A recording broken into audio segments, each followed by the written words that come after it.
Hello everyone, welcome to Vanti classes. My name is Manjit Bhardwaj. I will teach you chemistry. तो आज हम chemistry के अंदर केमिकल काइनेटिक्स का सेकंड लेक्चर करने वाले हैं। तो चलिए सबसे पहले शुरुआत करते हैं एक न्यूमेरिकल से। ठीक है, एक न्यूमेरिकल करेंगे। तो आपके पास में सपोज दैट मैं आपको न्यूमेरिकल दे रहा हूँ, वो न्यूमेरिकल सोल्व कीजिएगा। आप लोग मेरे को बताइएगा क्या कुछ कैसे कैसे है। ऑर्डर आपको निकालना है, किसी रिएक्शन के अंदर वॉल्यूम डबल कर दिया और रेट उसका हाफ कर दिया। ठीक है, ऑर्डर फाइंड करना है। ऑर्डर फाइंड करना है। वॉल्यूम जो है वो डबल कर दिया, वॉल्यूम डबल हो गया और रेट जो है उसका हाफ कर दिया। ठीक है, 1/2 निकालिए। ऑर्डर कैसे निकलेगा अंदाजा लगाइए। जो मैंने आपको बताया था बिल्कुल उसी सीक्वेंस में चलना है। रेट ऑफ रिएक्शन क्या होता है? के इंटू रिएक्टेंट की पावर, कंसेंट्रेशन है ना, अल्फा।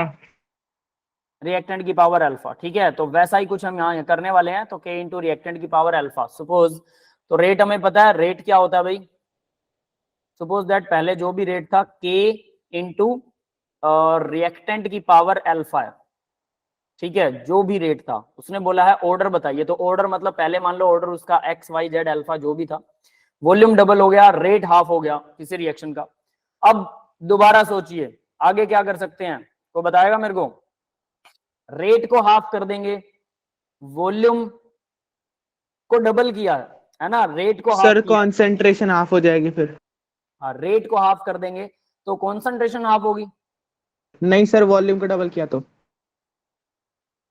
कैसे कैसे कैसे? सर कंसेंट्रेशन हमारी मोल पर लीटर दूसरा मोल्स रेट अपॉन। देखिए, रेट जो है वो क्या हो गया, मान लो रेट के आगे नीचे 2 लगा दूं, रेट तो हाफ हो गया। ठीक है, वॉल्यूम डबल हो चुका है।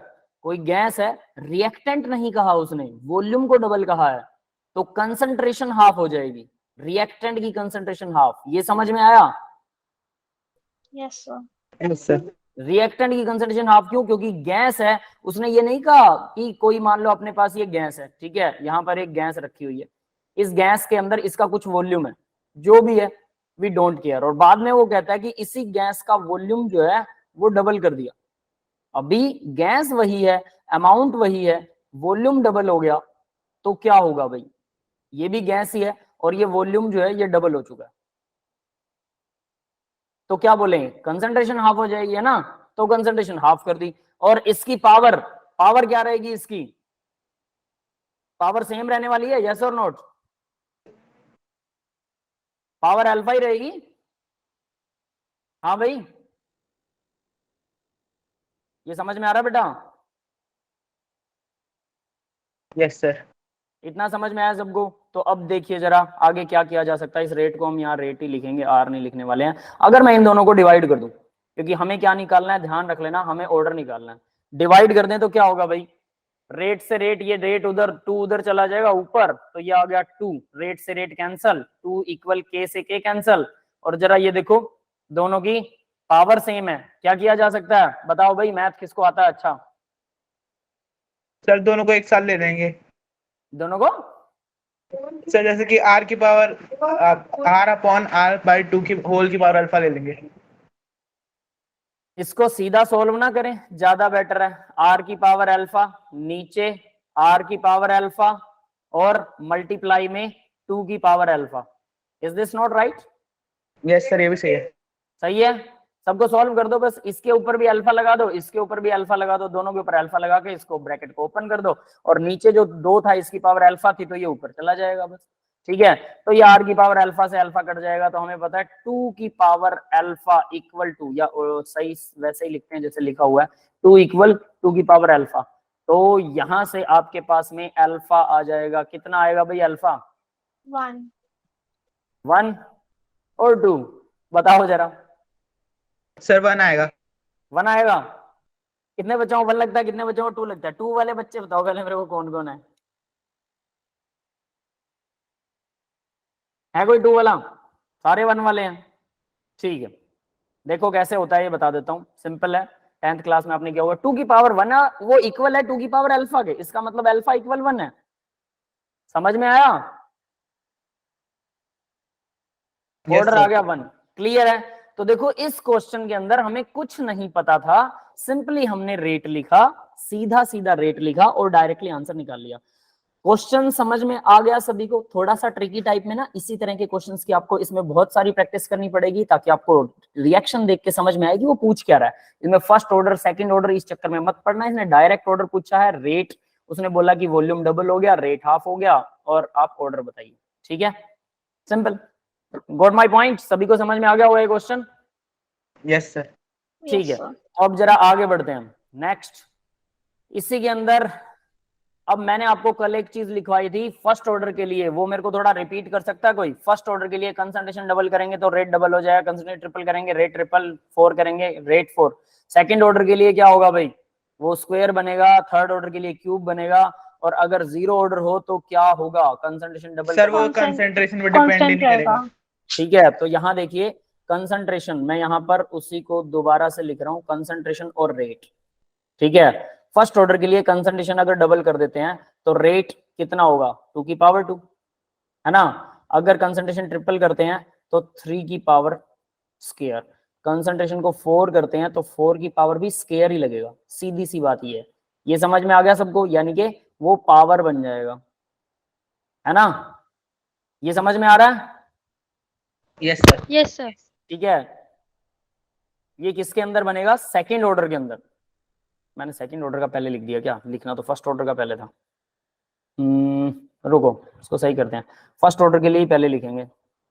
फर्स्ट ऑर्डर के लिए कंसंट्रेशन को डबल करोगे तो डबल हो जाएगा रेट, ट्रिपल करोगे ट्रिपल हो जाएगा, 4 गुना करोगे तो 4 गुना हो जाएगा फर्स्ट ऑर्डर के लिए। This is for first order. ठीक है, ये फर्स्ट ऑर्डर है।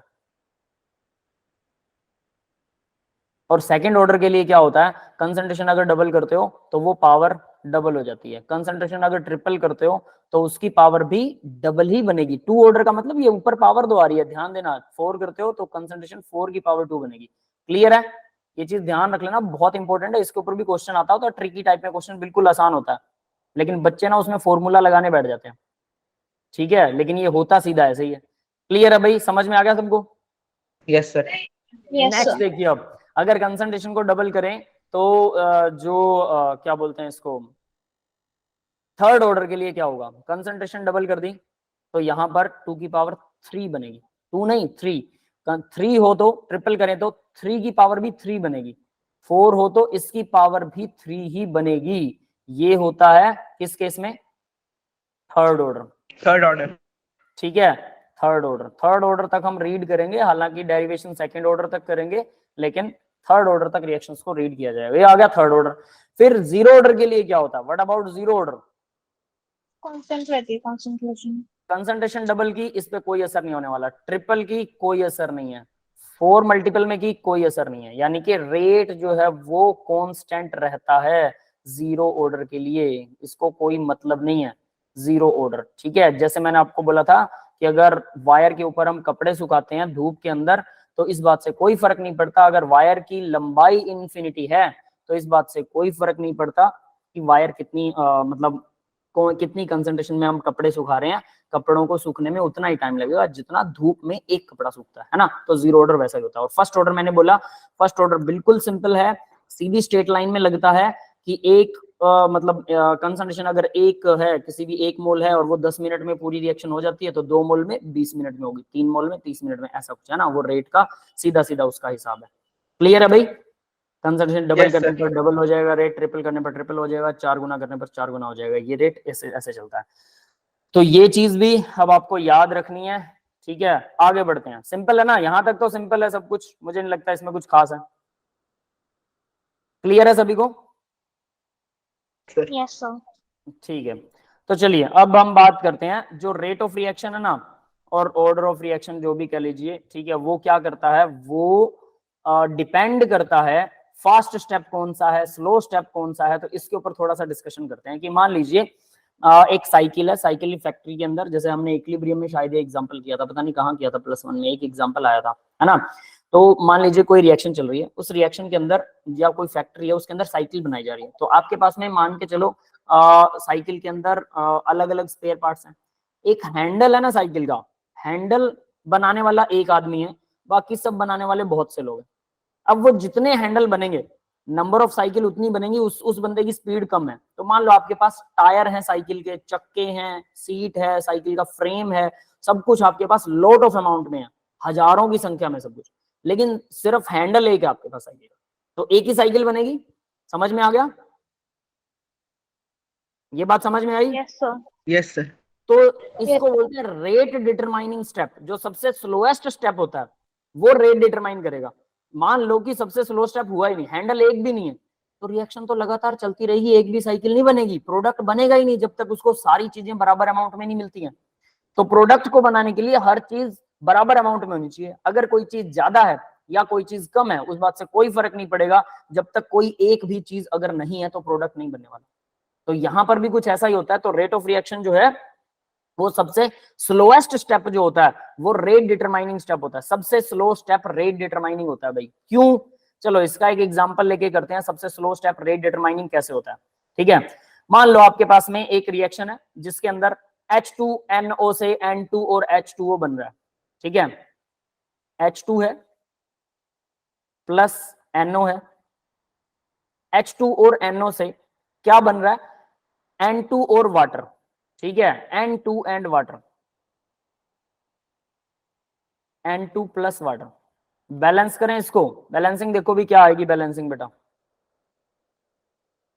NO वाटर, NO कितने, 2 नाइट्रोजन लग जाएंगे, हाइड्रोजन 2, उधर भी 2। ठीक है, सिर्फ नाइट्रोजन को छोड़ के सबके साथ में 2 लगना चाहिए। यहाँ 2 लगेगा, नाइट्रोजन 2 हो गए, हाइड्रोजन 4 हो गए, यहाँ हाइड्रोजन 4 कर दिए, ऑक्सीजन 2 हो गए, ऑक्सीजन 2 हो गए। ठीक है, बैलेंस हो गई, क्लियर है? Yes sir.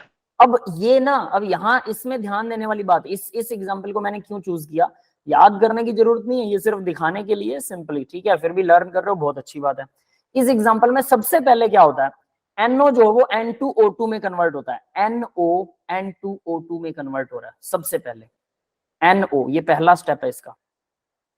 NO जो है, NO वो 2NO है, N2 और O2 बनाता है, जो कि आपको रिएक्शन में दिखाई नहीं दे रहा, नहीं दिखाई दे रहा ना, क्लियर है? Yes Yes, sir. sir. दूसरा स्टेप देखिए, अब हमें लगेगा कि हमें कैसे पता लगेगा, भाई रट्टा मारना पड़ेगा, इसका कोई इलाज नहीं होता, मैं सिंपली साफ बात बोल रहा हूँ। ठीक है, ऐसी चीजों के इलाज नहीं हुआ करते हैं।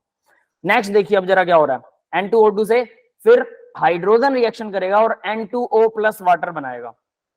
यानी इसी से जो हमारा सेकेंड स्टेप है N2O2, इससे रिएक्शन करता है हाइड्रोजन, और वो क्या रिएक्शन करता है, वो बनाता है water plus N2O, N2O plus water. N2O क्या होता है, किसी को पता है? N2O क्या होता है, किसी को पता है क्या? नहीं पता? किसी को नहीं पता क्या? N2 होता है laughing gas, die nitrogen oxide. याद आया? Yes Yes, sir. sir. ये ब्राउन कलर की गैस होती है, नहीं ब्राउन होती है, व्हाइट होती है, व्हाइट सॉरी, कलरलेस। ठीक है, कलरलेस गैस बोलते हैं, लाफिंग गैस। ठीक है, तो ये हमारे पास बन गया N2O2 से H2 plus N2O, N2O plus water. ठीक है, अब N2O जो है ये हाइड्रोजन के साथ रिएक्शन करेगा, ये तीसरी रिएक्शन है। ठीक है, N2O, N2O हाइड्रोजन के साथ फिर से रिएक्शन करेगा, N2O हाइड्रोजन से रिएक्शन करने के बाद में हमारा मेन प्रोडक्ट बनाएगा N2 प्लस वाटर। क्लियर हुआ भाई ये सबको? Yes Yes, sir. sir. Yes, sir. ठीक है, अब देखो 3 स्टेप लिख दिए हमने, इसके 3 स्टेप हैं। इनमें सबसे स्लो स्टेप कौन सा होता है ये मैं आपको बता देता हूं। सबसे स्लो स्टेप ये लाफिंग गैस वाला है, ये स्लोएस्ट स्टेप है, slow step, this one is slow step. कैसे लिखें इसे, चलो यहां लिख देते हैं स्लो स्टेप ये है आपके पास। ठीक है, ये वाला स्लो स्टेप है, ये पूरी रिएक्शन। तो रेट डिटरमाइनिंग स्टेप यही होगा, रेट ऑफ रिएक्शन इस पे डिपेंड करेगा, ये स्लो स्टेप है। ठीक है, और ये स्टेप फास्ट है, ये वाली रिएक्शन जो है थर्ड रिएक्शन ये फास्ट है, वो वाला जो स्टेप है वो इंटरमीडिएट है, फर्स्ट स्टेप ये फास्ट है। कैसे पता लगा, सीधी सी बात है, याद करना पड़ेगा। ठीक स्टेप है, स्लो और फास्ट स्टेप आने के बाद अब आप बता सकते हैं ना कि किस रिएक्शन के ऊपर रेट ऑफ रिएक्शन डिपेंड करेगा? यस, बता सकते हैं आसानी से? यस सर, सेकंड वाले पे। Yes sir. सेकंड वाली पर ये डिपेंड करने वाला है। बस यही चीज अगर आपको पता हो, पहले से किसी ने बता रखी हो, तो आपको पता होना चाहिए कि वो किसके ऊपर डिपेंड करने वाला है। तो सेकंड स्टेप जो है वो हमारा रेट डिटरमाइनिंग स्टेप है, रेट ऑफ रिएक्शन इसी पर डिपेंड करेगा। अब यहां से हम ऑर्डर ऑफ रिएक्शन निकाल सकते हैं, ऑर्डर ऑफ रिएक्शन। तो देखो भाई ऑर्डर ऑफ रिएक्शन कैसे निकलेगा, अब जरा उसको देखते हैं कि ऑर्डर ऑफ रिएक्शन कैसे निकालें। यहां एक मिनट, देखिए ऑर्डर ऑफ रिएक्शन, मैं इस स्टेप को लिखूं, सबसे जो स्लोएस्ट स्टेप है इसको अगर मैं दोबारा लिख लेता हूं, N2O2 प्लस H2, और मेरे पास क्या बनेगा, N2O प्लस वाटर। क्योंकि ये स्टेप अगर मैंने करवा दिया तो समझ लेना कि रिएक्शन हो गई, है ना? ठीक है, अब इस स्टेप को मैं बैलेंस करता हूं, तो क्या ये रिएक्शन बैलेंस्ड है क्या? ये देखो जरा, क्या ये रिएक्शन बैलेंस्ड है? यस सर, बैलेंस्ड है। ऑलरेडी बैलेंस्ड है। तो इसका रेट देखिए, अब रेट किसके ऊपर डिपेंड करेगा? इस बैलेंस्ड इक्वेशन का रेट अगर मैं निकालना चाहूं तो रेट, इसके आगे 1 लगा हुआ है, इसके आगे 1 लगा हुआ है, इसके आगे भी 1 है और इसके आगे भी 1 है। तो रेट क्या होता है? रेट ऑफ रिएक्शन हमें पता है वो इक्वल टू है K इंटू रिएक्टेंट्स की power N2O2 raise to their power of alpha and beta होता है, मैं उसकी पावर 1 लगा रहा हूं। क्यों लगा रहा हूं 1, वो भी मैं आपको बताऊंगा। अल्फा बीटा क्यों होता है वो भी बताऊंगा। अब यहां से आपको क्लियर होगा अल्फा बीटा और 1 में क्या डिफरेंस है।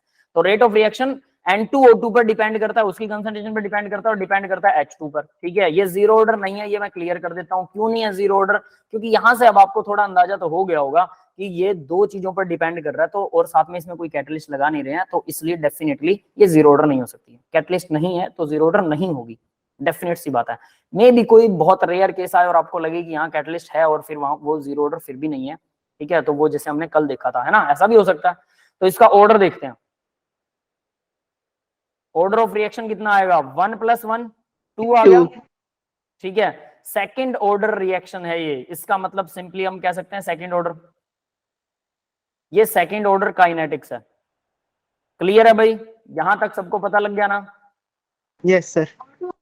अब जरा बात देखो, ये ऑर्डर निकला सेकंड रिएक्शन से, इससे जो स्लो स्टेप था, है ना। जैसे साइकिल अगर आप बना रहे हो, कोई फैक्ट्री अपनी साइकिल बनाने वाली, और उसके अंदर जो बंदा साइकिल का हैंडल बना रहा है वो बहुत स्लो है और वो एक ही हैंडल बनाता है एक दिन में, बाकी की चीजें तो फुल ऑन प्रोडक्शन में है, तो एक दिन में एक ही साइकिल पूरी होने वाली है।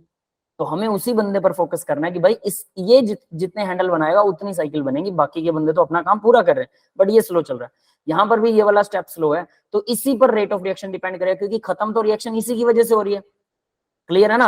अब ऊपर मैंने ओवरऑल रिएक्शन लिखी थी, अब उस ओवरऑल रिएक्शन को देख के आप क्या बताओगे? रेट ऑफ रिएक्शन H2 पर डिपेंड कर रहा है, यस यस सर। लेकिन H2 के आगे 2 लगा हुआ है, बैलेंस की हुई है H2 वाली रिएक्शन, ध्यान से देखिए 2 लगा हुआ है, 2H2, सबसे मेन रिएक्शन की बात कर रहा हूं, I am talking about the main reaction, this one. Yes बेटा, क्लियर हो रहा है सबको ना? Yes sir. ये ओवरऑल रिएक्शन है, ये कंप्लीट रिएक्शन ये है हमारे पास। मैं इस रिएक्शन की बात कर रहा हूँ, इसके अंदर हाइड्रोजन के आगे 2 लगा है और NO के आगे भी 2 लगा है। NO पर क्या रेट डिपेंड करता है क्या? पहले तो मेरे को ये बताओ। No sir. No sir. NO पर तो रेट ही डिपेंड नहीं करता, आपको शक्ल ये दिखाई जाती है, रिएक्शन यही दिखाई जाती है कि ऐसा हो रहा है। रिएक्शन के अंदर भी कुछ स्टेप होते हैं, रिएक्शन पहले टूटती है, फिर बॉन्ड टूटते हैं, पुराने बॉन्ड टूटेंगे, नए बॉन्ड बनेंगे और उसके बाद में जाके प्रोडक्ट बनेगा। क्लियर है ये बात ना?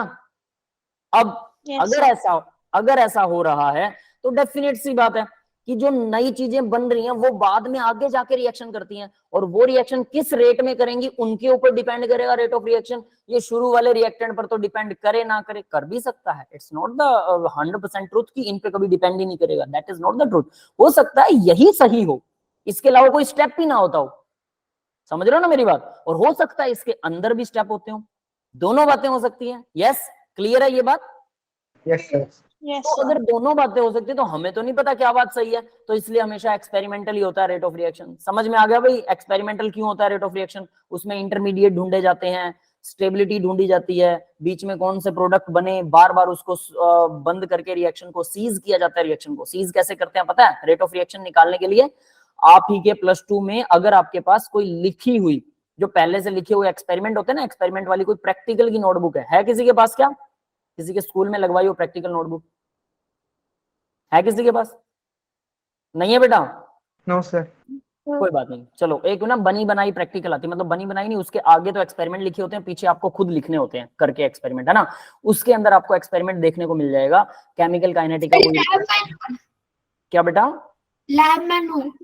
हाँ लैब मैनुअल, वही प्रैक्टिकल नोटबुक, हाँ वही लैब मैनुअल, ठीक है। तो वो लैब मैनुअल जब आप देखते हो तो लैब जो लेबोरेटरी में हमें, मतलब लैब में जो हमें नोटबुक लिखना होता है, एक्सपेरिमेंट करने होते हैं, जनरली स्कूलों में नहीं करवाए जाते, आई नो दिस, ठीक है, बट वो एक्चुअल में तो एग्जिस्ट करने चाहिए, करवाने चाहिए, बट उससे कोई बहुत ज्यादा फर्क भी नहीं पड़ता, ये बता देता हूँ। अफसोस मत मानना एक्सपेरिमेंट्स का, एक्सपेरिमेंट की थ्योरी आपको आती है, तो एक्सपेरिमेंट तो आप 20 मिनट में एक्सपेरिमेंट की थ्योरी पढ़ के और आराम से आप एक्सपेरिमेंट इजीली कर सकते हो, इसमें कोई दिक्कत वाली बात नहीं है, ठीक है।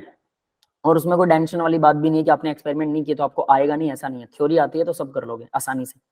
और एक्सपेरिमेंट तो 5% पार्ट होता है मुश्किल से, 95% तो आपको थ्योरी पढ़नी है। तो यहाँ देखिए करते हैं। आप लोग करते हो, बहुत अच्छी बात है, करने से कम थोड़ा फील आता है, एक फीलिंग आ जाती है कि हाँ हम केमिस्ट्री के एक्सपेरिमेंट कर रहे हैं। तो वहाँ एक केमिकल काइनेटिक का एक्सपेरिमेंट मिलेगा, उसमें क्या करते हैं, रिएक्शन करवाएंगे थोड़ी देर, फिर 2 मिनट के बाद में अचानक से ना क्रश की हुई आइस को क्रश कर लेते हैं और अचानक से उसमें सॉल्यूशन में डाल देते हैं, ताकि जितनी 2 मिनट में जितनी रिएक्शन हुई है वो हो जाए और बाकी की रिएक्शन बंद हो जाए। फिर उसको टाइट्रेट किया जाता है, निकाला जाता है कि कितना प्रोडक्ट बना, कितना रिएक्टेंट रह गया। फिर 4 मिनट बाद फिर से क्रश की हुई आइस डाल देते हैं, फिर 6 मिनट बाद, फिर 8 मिनट बाद, 10 मिनट बाद, या एक मिनट का गैप करके भी आप क्रश की हुई आइस डाल सकते हो और रिएक्शन को ऑन द स्पॉट बंद कर सकते हो। रेट ऑफ रिएक्शन जो है टेम्परेचर बढ़ाने से बढ़ जाता है। एवरी 10 डिग्री के राइज से, याद रख लेना ये बात, मैं आपको ओरली बता रहा हूँ, लिखित में नहीं बताऊंगा, कहीं ना कहीं आ जाएगा, डोंट वरी, ठीक है, एक जगह पे आता है शायद, वहां लिखवा देंगे। हर 10 डिग्री के राइज पर rate of reaction approximate double हो जाता है, इसका एक फॉर्मूला भी है, वो भी लिखवा दूंगा। अप्रोक्सीमेट डबल हो जाता है हर 10 डिग्री के राइज पर, मतलब 10 डिग्री सेल्सियस आपने टेम्परेचर बढ़ाया तो रेट ऑफ रिएक्शन डबल हो जाएगा, अगला 10 फिर बढ़ाएंगे फिर से डबल हो जाएगा, यानी 20 डिग्री सेल्सियस पर कितना हो जाता है रेट ऑफ रिएक्शन? 4 गुना। 4 गुना, पहले डबल हुआ फिर डबल हुआ, है ना? तो ऐसे करके रेट ऑफ रिएक्शन लगभग कभी ट्रिपल भी हो सकता है, याद रख लेना, सिर्फ डबल नहीं होता बट एवरेजली डबल मानते हैं हम, ठीक है, कुछ एक रिएक्शंस की केस में ट्रिपल भी हो सकता है। तो रेट ऑफ रिएक्शन टेम्परेचर बढ़ सकता है, बढ़ जाता है टेम्परेचर से, तो अगर 10 डिग्री डाउन कर देंगे तो रेट ऑफ रिएक्शन हाफ भी तो हो जाएगा ना, ये भी सच है, उल्टा भी तो होगा उसका। तो यानी Yes, कि sir. हम क्या करते हैं, क्रश की हुई आइस डाल देते हैं उस एक्सपेरिमेंट में और वो जम जाता है, और हम फिर उसको टाइट्रेशन करके या किसी भी डिटेक्शन के मेथड से उसको निकाल लेते हैं कि इसमें कितनी कितनी कंसंट्रेशन बची है, फिर दोबारा फिर तिबारा फिर, और इस तरह से बार बार इंटरमीडिएट्स को भी सेपरेट करने की टेक्निक्स है, बहुत सारे अलग फंडे हैं, वो सब के सब लैब के लेवल पर होते हैं, एक्सपेरिमेंटल लेवल पर होते हैं, उन सब से हम निकालते हैं स्लो स्टेप कौन सा है, ये बनता है या नहीं बनता रिएक्शन में, हमें ऐसे पता लगता है। समझ में आया कैसे पता लगता है? Yes, sir. ये मतलब ये 3 स्टेप में क्यों हो रही है, पहले ये रिएक्शन हुई फिर ये हुई फिर ये हुई, ऐसा क्यों हुआ, हमें कैसे पता? हमें क्या सपने आते हैं? हमने तो 2 चीजों को मिलाया था, H2 और NO को, और हमारे पास लास्ट प्रोडक्ट आया N2 और H2O, तो बीच में हमें कहीं ना कहीं N2O2 भी मिलता है, कहीं ना कहीं N2O भी मिलता है, कहीं ना कहीं NO भी मिलता है, समझ गए? ये तीनों बाई प्रोडक्ट आते हैं जो कि ऊपर वाली रिएक्शन के अंदर, NO तो है, सॉरी N2O2 और NO N2O, ये 2 प्रोडक्ट बाई प्रोडक्ट भी होते हैं जो रिएक्शन में ही कंज्यूम हो जाते हैं और हमारे पास वो दिखाई नहीं देते। क्लियर है बेटा? तो ऐसा भी होता है, तो यहां से हमें पता लगता है स्लो स्टेप कैसे होती हैं रिएक्शंस में स्लो स्टेप क्यों होता है, कैसे होती हैं, ये सिस्टम्स कैसे वर्क करता है, और इसी से ऑर्डर निकाला था, मतलब स्लोएस्ट रिएक्शन अगर आपको पता लग गया, स्लोएस्ट स्टेप, तो आप ऑर्डर ऑफ रिएक्शन डायरेक्टली निकाल सकते हो। वरना ऊपर वाली रिएक्शन को देखें जरा, इसे देखिए, अगर मैं इसको अल्फा बीटा, अब देखो ये तो ऑर्डर आ गया ना रेट लॉ के अकॉर्डिंग, अगर मैं कहूं कि लॉ ऑफ मास एक्शन के अकॉर्डिंग रेट क्या है, law of mass action, law of mass action के अकॉर्डिंग रेट क्या होगा भाई? जो मेन रिएक्शन दे रखी है उसका रेट बताओ जरा, क्या होने वाला है पता है?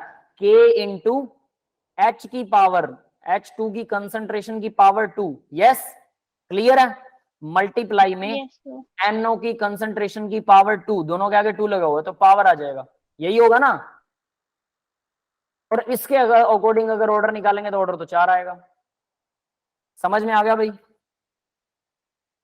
क्लियर है? तो ये डिफरेंस क्यों हुआ, इस क्यों ये एक्सपेरिमेंटल होता है, ये बात कुछ कुछ समझ में आई क्या? Yes sir. ठीक है, तो ये होता है डिफरेंस कि भाई एक्चुअल में क्या कहानी है और कैसे है। लॉ ऑफ मास एक्शन के अकॉर्डिंग अगर सिर्फ रिएक्शन को देख लें और अंदर वाली चीजें हम जाने ही ना, तो आप रेट ऑफ रिएक्शन गलत ही निकालोगे। At every cost it will be wrong wrong and wrong. Yes guys, यहां तक किसी को कोई तकलीफ है या किसी को यह समझ में ना आया हो कि रेट ऑफ रिएक्शन हमेशा एक्सपेरिमेंटल क्यों होता है? That is the only example. ये ओनली नहीं, ऐसे बहुत सारे हैं, बट आपके लिए ओनली यही एग्जांपल है कि, और जो भी एग्जांपल होगा वो आपको 4 रिएक्शन देगा, खुद देगा वो, ठीक है। बट ये एग्जांपल आप याद करना चाहें याद कर सकते हैं, इसको रेफरेंस के तौर पर याद कर सकते हैं कि भाई ये एग्जांपल में ऐसा ऐसा होता है, इसमें स्लोअर स्टेप ये है, इसलिए इसका रेट ये है। क्लियर है? सबको समझ में आ गया? आ गया ना? Yes sir. ठीक है। अब यहां से ना क्वेश्चन उठता है कि अगर स्लोएस्ट स्टेप ही होता है और स्लोएस्ट स्टेप के अंदर तो जो कंसंट्रेशन होगी वो तो कंसंट्रेशन ऐसी होगी ना, N2O2 1 या 2 या 3 कुछ ना कुछ लगा होगा, तो ऑर्डर ऑफ रिएक्शन हमेशा क्या होना चाहिए? 1 2 3 4 होना चाहिए। But order of reaction fraction भी होता है, फ्रैक्शन में 1.3 लाइक दैट भी होता है। वो क्यों होता है, कोई बता सकता है उसको? सर वो में भी शायद पूरा डिसोसिएट ना होता हो, इस वजह से। नहीं, इसका रीजन पता क्या है? जैसे यहां पर अंदर देखो N2O2 का हमने 1 1 मोल लिया, ऊपर था 2 मोल हाइड्रोजन 2 मोल NO, ठीक है।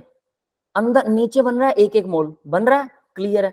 मैं अगर इन सभी रिएक्शंस को पहले वाली रिएक्शन के अकॉर्डिंग बैलेंस कर दूं, फर्स्ट रिएक्शन के अकॉर्डिंग बैलेंस कर दिया, और फर्स्ट रिएक्शन के अकॉर्डिंग ही मैं फिर इसका ऑर्डर निकालता हूं, तो फर्स्ट रिएक्शन में अगर 1 1 हो, सोचो, मैं अब जरा आपको एग्जांपल दे रहा हूं ऐसा क्यों होता है, तो आपको थोड़ा अंदाजा हो जाएगा यहां से कि मैं क्या कहना चाहता हूं। देखो, इस रिएक्शन में ये 1 होता, ये भी 1 होता, ठीक है, और ये कुछ भी ये हाफ होता, ये भी ये 1 ही होता फिर, है ना। तो ये कितना होता, ये हाफ होता, यस, ये भी हाफ होता, है ना, ये भी हाफ होता, ये भी हाफ। अगर इसको हम बैलेंस करने बैठ जाए तो इस तरह से ये ऑर्डर ऑफ रिएक्शन क्या आता भाई, हाफ प्लस हाफ, क्योंकि यहां पर फिर 1/2, यहां पर भी 1/2, 1/2 का मतलब तो रूट होता है ना, हाफ प्लस हाफ। तो ये ऑर्डर यहाँ पर हाफ प्लस हाफ में क्या आता, 1 आता, ये 1। फर्स्ट ऑर्डर बन जाती। समझ में आ गया? Yes sir. हो गया। कई बार ये 1/3 भी आ जाता है, मतलब जब मैंने इसको बैलेंस किया, यहाँ पर कुछ बैलेंस कर रहा हूँ और फिर उसके हिसाब से यहाँ चल रहा हूँ, तो ये 1/3 हो सकता है ना, 1/3 1/3 1/3 1/3 को जब डिवाइड करोगे आप, एग्जैक्टली 1/3 की वैल्यू निकालोगे, तो 1/3 का ऑर्डर तो फिर 0.33 भी आ सकता है। यस, आ सकता है ना। Yes sir. मेन रिएक्शन को कैसे बैलेंस किया गया है, और फिर मेन रिएक्शन की बैलेंसिंग के हिसाब से नीचे वाली सारी रिएक्शनों को अगर लिखोगे जो स्टेप्स में हो रही हैं, तो उनकी तो बैलेंसिंग कुछ भी उल्टी पुल्टी आ सकती है। या तो नीचे वाली रिएक्शंस को सबको 1 बैलेंस करो और मेन वाली को, अब मान लो कि मैं मेन वाली रिएक्शन को यहां मैं लिख दूं, ये मैं कर देता हूं 10, मतलब 5 से मल्टीप्लाई कर दिया, ये भी 10 कर दिया, तो इसको 5 करना पड़ेगा, ये 10 कर दिया। अब आप कहोगे सर ये क्यों लिख रहे हो आप, इसको शॉर्ट फॉर्म में क्यों नहीं लिख रहे आप, सीधा 5 से डिवाइड कर दो सारी रिएक्शन को, दिक्कत क्या है सर? मैं कहूंगा ठीक बात है, लेकिन अगर ये गड़बड़ करता हूं मैं यहाँ पर, तो फिर यहाँ वाला मैटर मेरा फ्रैक्शन में आएगा, और ये फ्रैक्शन में आएगा तो ऑर्डर यहाँ फ्रैक्शन में आ जाएगा। समझ गए ना? तब फ्रैक्शनल ऑर्डर हम एक्सेप्ट क्यों नहीं करते? कैसे? जब फ्रैक्शनल ऑर्डर को हम एक्सेप्ट क्यों नहीं करते? एक्सेप्ट करते हैं, क्यों नहीं करते, हम एक्सेप्ट करते हैं उसे, बिल्कुल एक्सेप्टेड होता तो है। सर फिर आपने मल्टीप्लाई करके इंटीजर में क्यों लाने की कोशिश की यहाँ पे? ये तो ऑलरेडी है, दिस इज ऑलरेडी, मैंने कुछ नहीं किया, बट कुछ रिएक्शंस में ऑलरेडी नहीं होता। यहाँ मैंने कुछ गड़बड़ किया क्या, मैंने तो सिर्फ बैलेंस किया, बैलेंस करके सीधा सीधा निकाला है, लेकिन कुछ रिएक्शंस में, आई एम सेइंग कुछ रिएक्शंस में ऐसा होता है, ठीक है। हम फ्रैक्शन को कभी भी होल नंबर नहीं बनाते हैं, मैं तो ये कह रहा हूँ बेटा कि फ्रैक्शन होता है, आई एम नॉट डिनाइंग कि नहीं होता, मैं कह रहा हूँ ये सेकंड ऑर्डर निकल गया, बहुत सिंपल एग्जांपल उठाया है मैंने ताकि आपको सीधा सीधा समझ में आए, आप कंफ्यूज ना हो जाओ फालतू में कि सर ये कचरा सा मच गया, ठीक है। तो ये सिंपल एग्जांपल उठाया, बट अगर ये एग्जांपल ऐसा होता कि यहाँ पर कुछ ऐसे वर्ड आ रहे होते, ठीक है, और फिर मैं यहाँ इसको कुछ गड़बड़ करता और फिर वो फ्रैक्शन में आता, तो आपको वो कंफ्यूज करता, तो मैं ये बता रहा हूँ फ्रैक्शन में क्यों आता है, that is I am explaining कि why it is comes in fraction. Clear है? Yes sir. है ना? यस बेटा, कोई कुछ कह रहा है? ठीक है, तो देखिए यानी कि अगर अब मैं जो बता रहा था, प्रणव को शायद कुछ बीच में मिसिंग हुई है, तो मैं उसको दोबारा से एक्सप्लेन करता हूँ। देखो, अब मैं ये बता रहा था कि अगर मैं मान लो कि ऐसा कुछ ना होता, इफ लगा रहा हूँ, ये एग्जांपल पर्टिकुलर नहीं है, this is not the particular example, जो मैं एग्जांपल देने जा रहा हूँ वो अलग है कुछ, तो मैं ये कह रहा हूँ कि यहाँ यहां पर अगर मैं 10 लगाऊं किसी पर्टिकुलर एग्जांपल में, यहां भी 10 लगाऊं, इसमें 5 लग गया, इसमें 10 लग गया, उससे ये वाले होल नंबर में आ जाते हैं, अपने आप आते हैं, ठीक है। और ये होल नंबर में आते हैं तो ऑर्डर मेरा होल नंबर में आता है, तो कोई दिक्कत नहीं है। अब आप ये कहोगे कि सर इसको ये 5 5 10 10 क्यों बना रखे हैं, इनको सही करो। तो मैं इनको अगर सही करता हूँ, 5 10 ना बनाऊं, तो फिर ये होल नंबर में नहीं आता, मेरा ऑर्डर मान लो फ्रैक्शन में आता है, 0.33 आता है, ठीक है। तो ऑर्डर को 0.33 एक्सेप्ट करना बेटर है, बजाय कि मैं उनको होल नंबर में करता हूं, क्योंकि होल नंबर में करने के बाद में भी एक क्वेश्चन उठेगा कि सर उसको 5 से ही मल्टीप्लाई क्यों किया, 10 से कर लेते ना।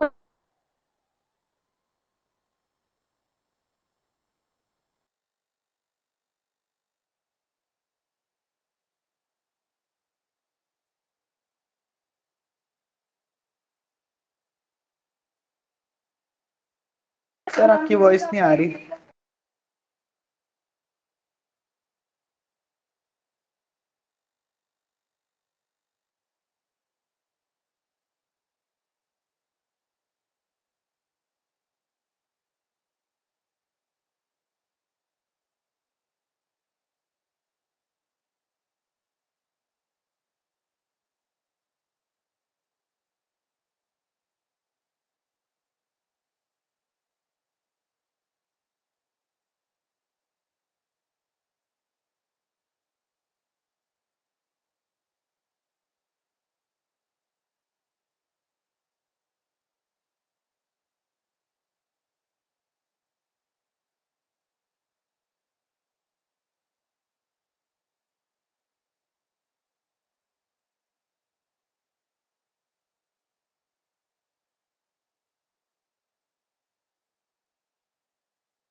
सर आवाज नहीं आ रही।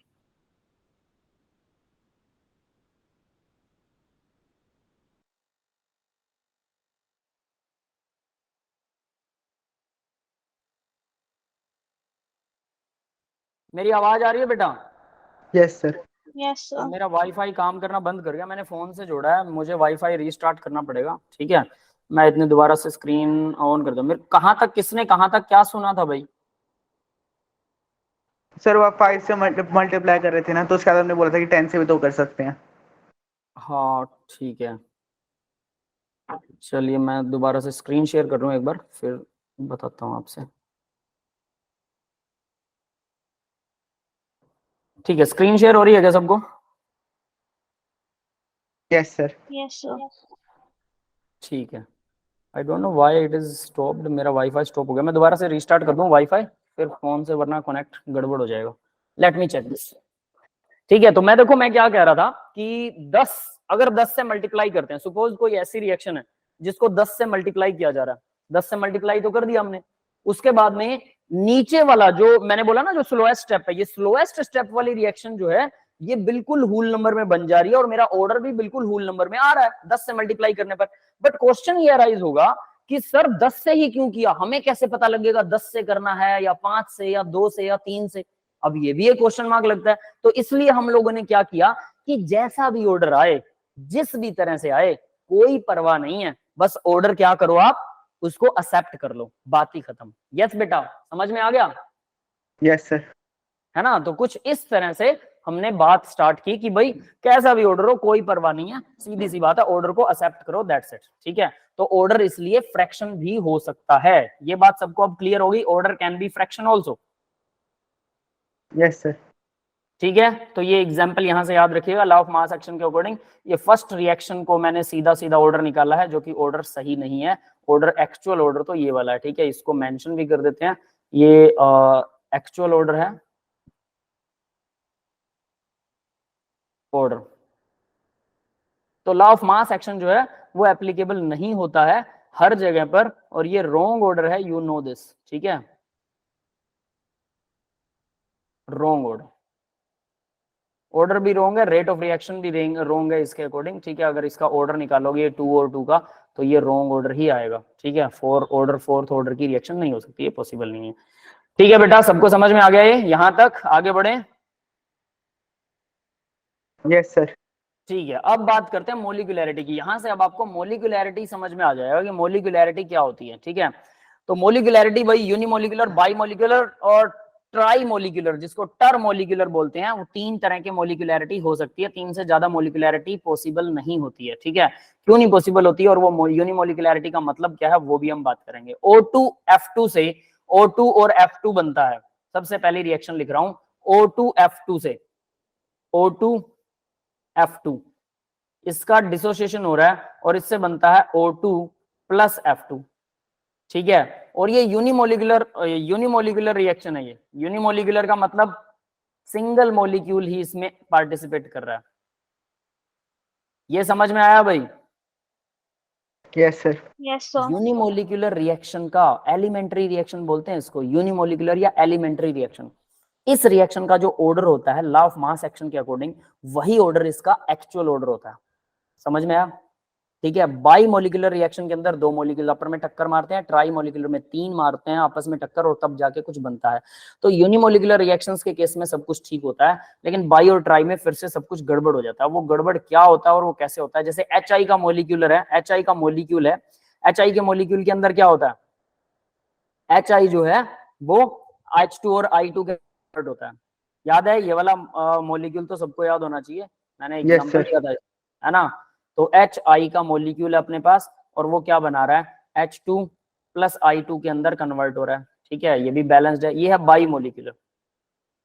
बाई मोलिकुलर, अब ये मत देखना कि यहाँ पे हमने 2 से इसको बैलेंस किया है, that is the balancing by 2, इसीलिए ये बाई मोलिकुलर है, ऐसा कुछ नहीं है। ठीक है, ये हमेशा एप्लीकेबल नहीं होता है, मतलब ऐसा कुछ मान भी लें लेकिन ये हमेशा एप्लीकेबल नहीं होता।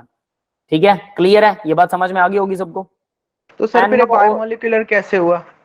इसमें 2 मॉलिक्यूल पार्टिसिपेट करते हैं, ये पक्की बात है, लेकिन ये 2HI की वजह से है, इसको मतलब ये हमेशा एप्लीकेबल नहीं होता है, इस केस में हो रहा है, बस सिंपली ये कह सकते हैं। ठीक है, ट्राई मॉलिक्यूलर के अंदर देखिए N2, मैं बताता हूं अभी आगे और एक्सप्लेन करूंगा इसे। NO से O2 रिएक्शन करता है, NO से NO प्लस O2। ठीक है, क्या बनेगा भाई?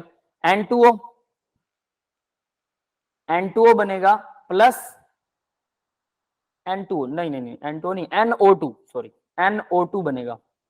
ठीक है, तो यहां पर NO2 बनाने वाले हैं इससे, NO2। ठीक है, बैलेंस करें इसको, 2 लगेगा यहाँ पे। सर वो इक्वेशन नीचे चले गई एनो वाली।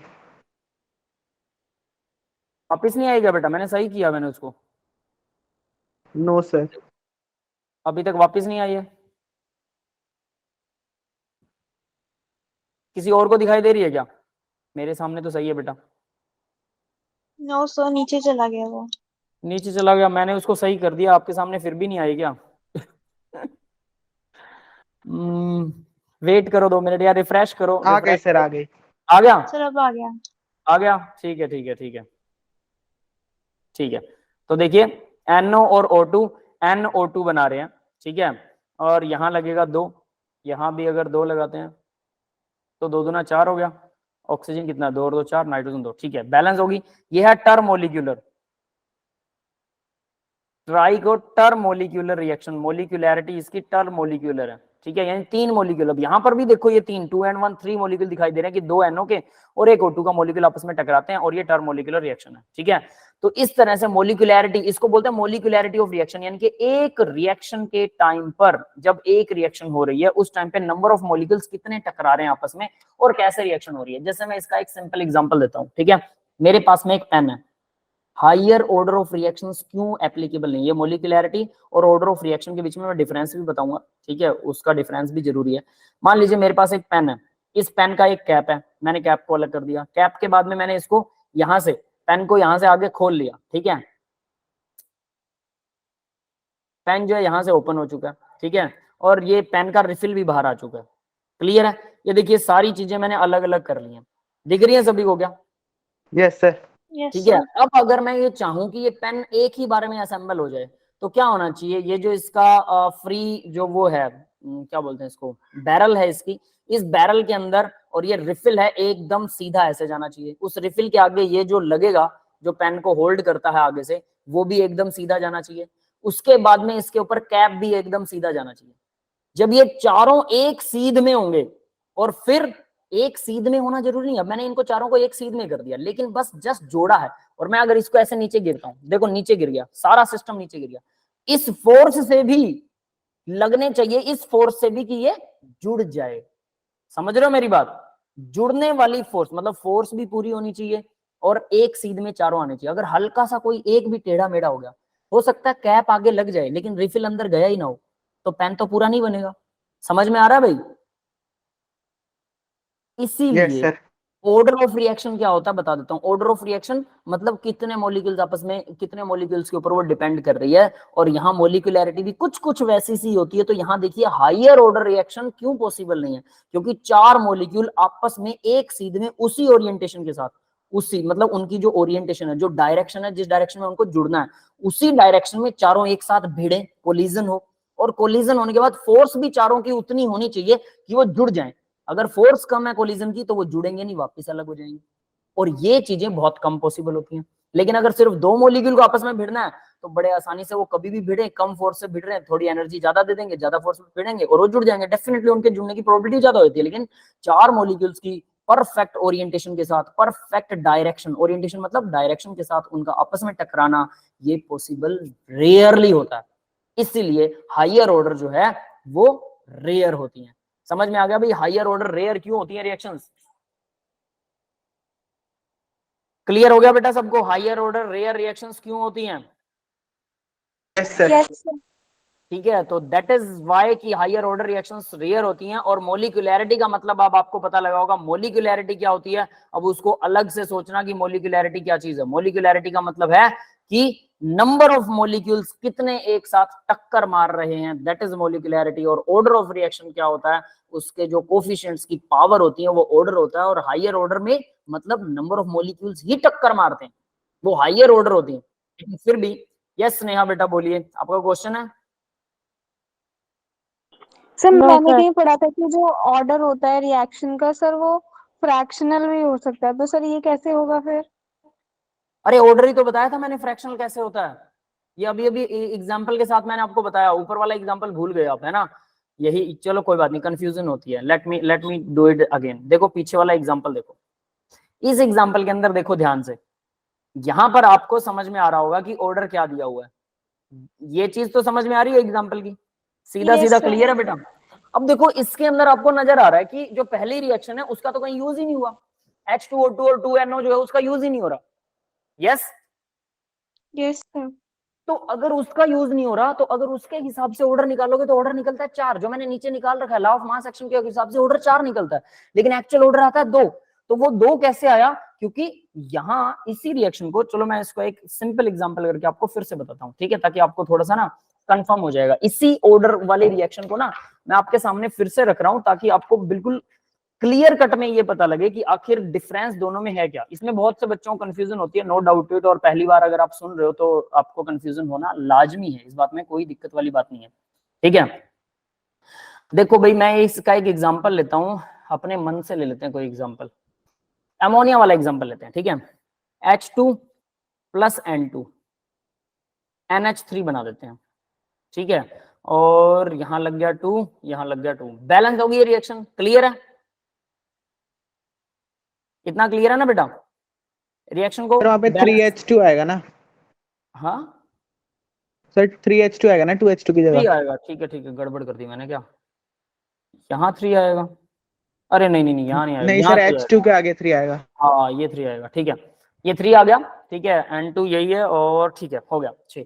तो अब देखो इसको मैंने बैलेंस कर दिया। अब मैं बोल रहा हूँ ये मैंने अपने मन से बनाई है रिएक्शन, ठीक है, इसमें कुछ कहानी नहीं है, ध्यान रख लेना, यानी ये एक्चुअल रिएक्शन नहीं है कि इसमें स्टेप्स नहीं होते। ये पहली रिएक्शन सही है। अब मैं स्टेप जो अपनी मर्जी से बना रहा हूँ, मैं स्टेप क्या बना रहा हूँ, पहले हाइड्रोजन जो है वो टूटता है 2H के अंदर, नाइट्रोजन फिर से टूटता है, नाइट्रोजन भी टूटता है 2N के अंदर, ठीक है, फिर एक नाइट्रोजन आएगा और प्लस में 3 हाइड्रोजन आएंगे, ठीक है, और वो बनाते हैं NH3। वहां मैंने ये चीज 2 मोल के लिए ली थी, मतलब मैंने एक नाइट्रोजन की जगह यहाँ मुझे 2 नाइट्रोजन लेने चाहिए, 3 हाइड्रोजन की जगह मुझे 6 हाइड्रोजन लेने चाहिए ना, ऐसा करना चाहिए, बट मैं ऐसा Yes, नहीं sir. कर रहा हूँ, बट मैंने ऐसा नहीं किया। तो मतलब मान लो कि ये रिएक्शन बैलेंस होती है इस तरीके से, नीचे वाली रिएक्शन मैंने ऐसे लिख दी कि एक्चुअल में रिएक्शन इस स्टेप में होती है भाई, और मैं बोलूं कि नाइट्रोजन को तोड़ना मुश्किल होता है तो ये स्लो स्टेप है, सपोज, ठीक है, this is not happening actually नहीं होता, फिर से बता रहा हूँ, मैंने अपने दिमाग से ऐसे ही बस गढ़ दिया, समझ लो, ये स्लो स्टेप है।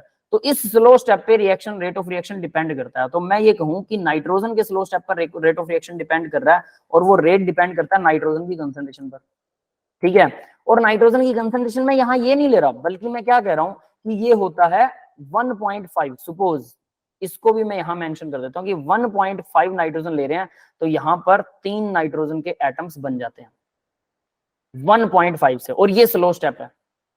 अगर ऐसा हो रहा है तो rate of reaction slow step के इसके ऊपर डिपेंड करेगा, रिएक्टेंट की कंसंट्रेशन पर। तो मैं अगर इसका रेट लिखना चाहूं तो वो रेट क्या आएगा, K इंटू नाइट्रोजन की कंसंट्रेशन 1.5। समझ में आ गया? Yes, ये समझ sir. में आया?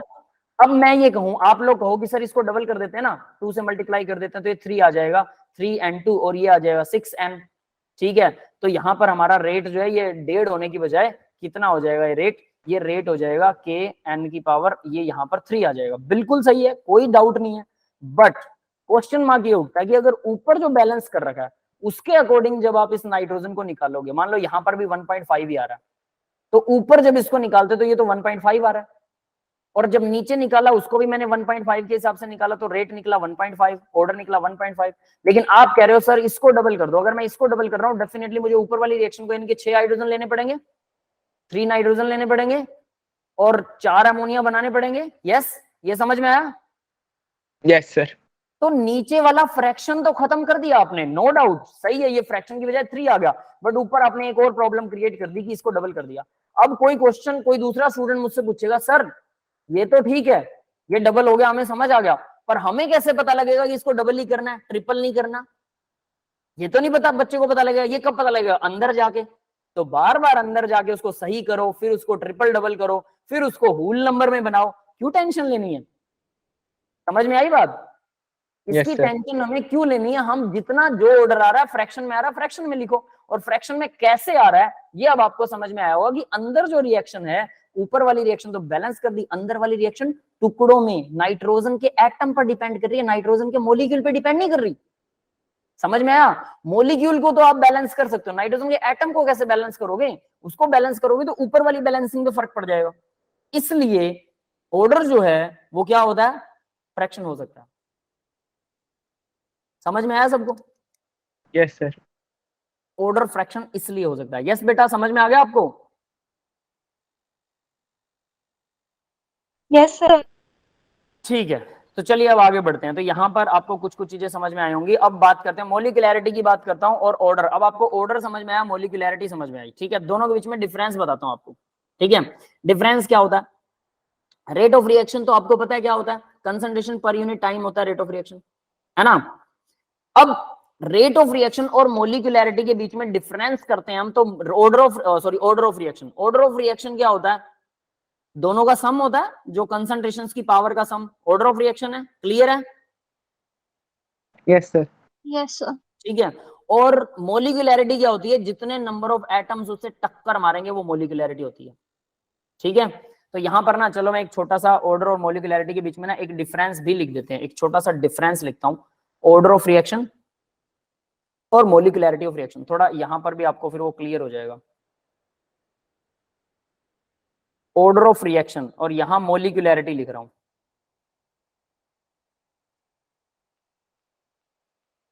मोलिकुलैरिटी ऑफ रिएक्शन, ठीक है।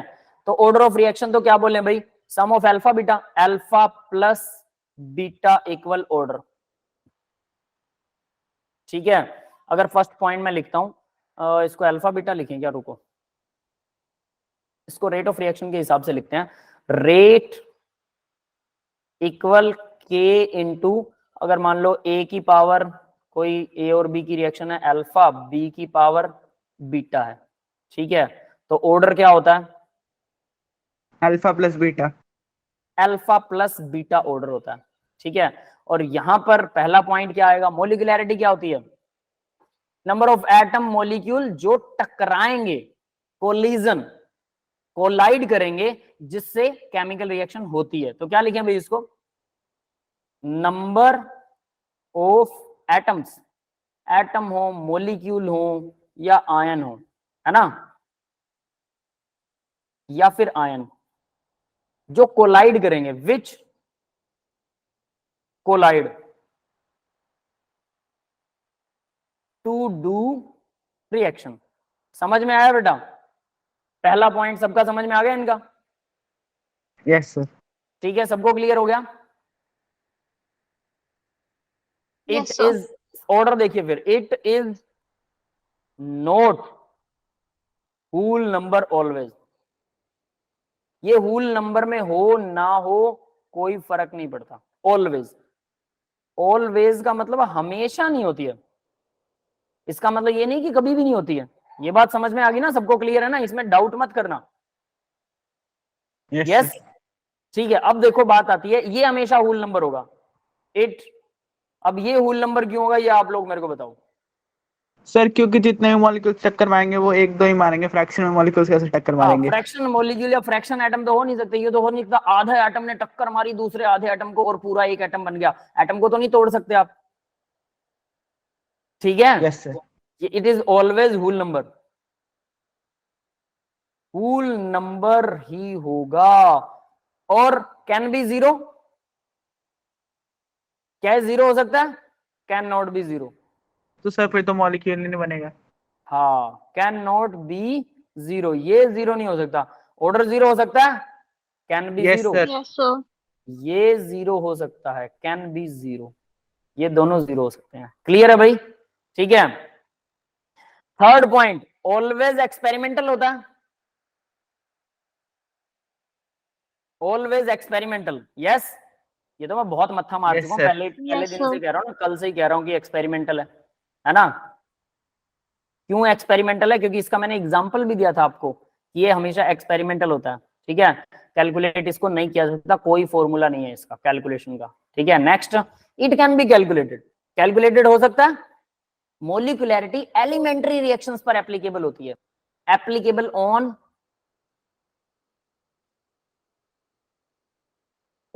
Elementary reaction. एलिमेंट्री रिएक्शन क्या होती है भी, सिंगल रिएक्शन। एलिमेंट्री सबसे छोटी रिएक्शन, एलिमेंट्री। अब देखो, एलिमेंट्री अगर कोई रिएक्शन हमें पता हो एलिमेंट्री, तो उससे ऑर्डर डायरेक्टली निकाला जा सकता है। Applicable on elementary reactions only. ये समझ में आ गया? Yes, sir. अगर ओवरऑल मोलिकुलैरिटी निकालते हैं किसी की, एक रिएक्शन की आप मोलिकुलैरिटी निकाल सकते हो जो एक स्टेप में हो रही है, सिंगल स्टेप में हो रही है, उसी की मोलिकुलैरिटी निकलती है। याद रख लेना सभी टर मोलिकुलैरिटी, या यहां पर जो हमने लिखा है ना यूनिमोलिकुलर, सिंगल स्टेप रिएक्शन है, ये भी सिंगल स्टेप है, ये भी सिंगल स्टेप है। ये समझ में आ रहा है सबको? अगर कोई रिएक्शन दो स्टेप में हो रही है, हम उससे बोल रहे हैं बाई मोलिकुलर है, वो सही नहीं है। ये बात समझ में आ गई? सर एक बार लास्ट पॉइंट रिपीट करना। देखो, applicable on elementary reaction, elementary reaction होता है जो सिंगल स्टेप में होती है। Elementary reactions always single step में, यानी कि मैं यहां लिख भी देता हूं, single step reactions only, single step reactions only.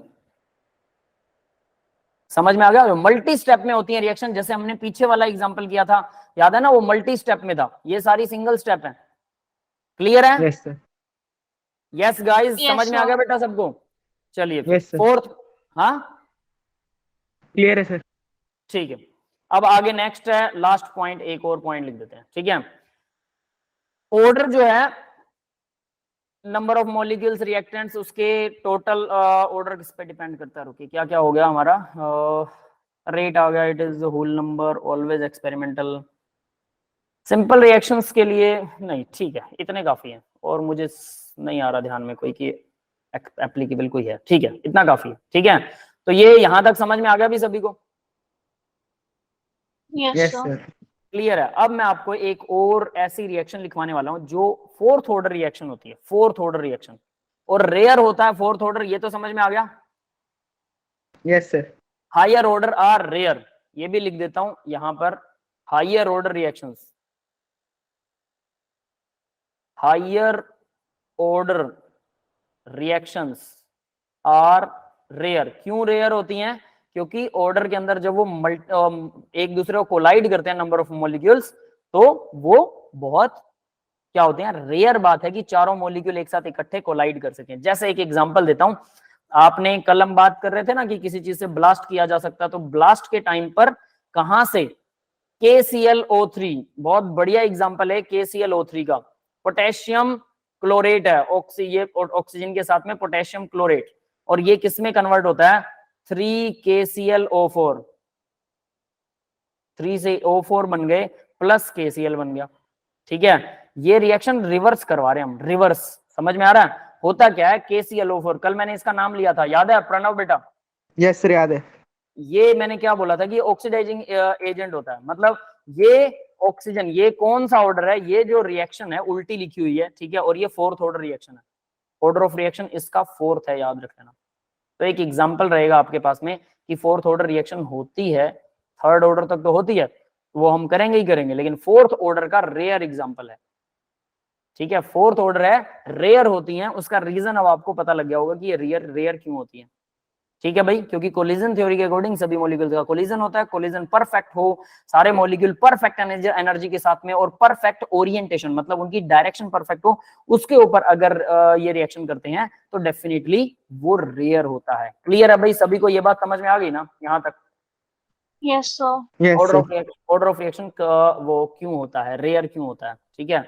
आगे बढ़ते हैं बेटा, तो नेक्स्ट, अब नेक्स्ट देखते हैं, अब हम जीरो ऑर्डर की डेरिवेशन करने वाले हैं। तो ये तो थी हमारी कॉमन बातें, क्या होता है, कैसे होता है, किस किस तरह से चीजें काम करती हैं। अब मॉलिक्यूलैरिटी हो गई है हमारी, ठीक है, मॉलिक्यूलैरिटी क्या होती है वो आपको पता लग गया है। अब आगे बढ़ते हैं, इसी के अंदर ऑर्डर, जीरो ऑर्डर रिएक्शन की डेरिवेशन करने वाले हैं, जीरो ऑर्डर रिएक्शन की डेरिवेशन। यहाँ मॉलिक्यूलैरिटी एक हेडिंग बना देता हूं मैं ना,